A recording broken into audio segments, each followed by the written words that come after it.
इचलकरंजीत मैत्रिणीला चुकीची माहिती देत असल्याच्या कारणावरून युवकावर सशस्त्र हल्ला, एक गंभीर जखमी, 5 जणांवर गुन्हा दाखल। मैत्रिणीला चुकीची माहिती देत असल्याच्या गैरसमजातून झालेल्या वादाचा 5 जणांनी केलेल्या सशस्त्र हल्ल्यात एक जण गंभीर जखमी झालाय। इम्रान अल्लाबख्श विजापुरे, वय 24, राहणार वडर गल्ली असं जखमीचं नाव आहे।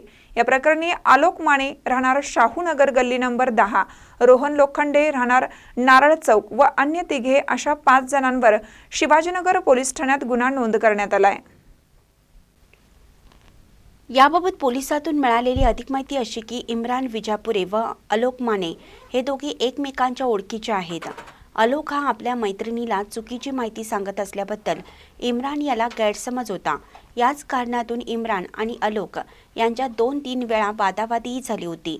याच पूर्वीच्या वादातून गुरुवारी इम्रान हा 332 रस्ता परिसरातून जात असताना आलोक व त्यांच्या साथीदारांनी त्यांच्यावर हल्ला केला।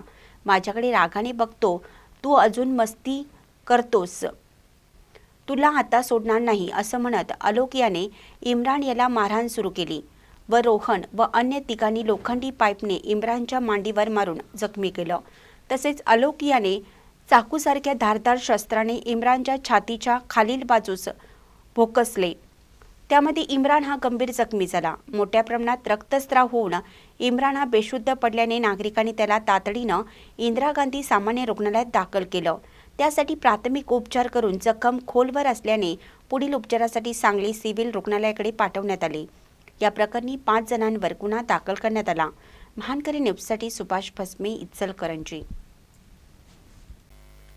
ताज्या बातम्यांसाठी महानकरीला सबस्क्राइब करा आणि बेल आयकॉनला क्लिक करा।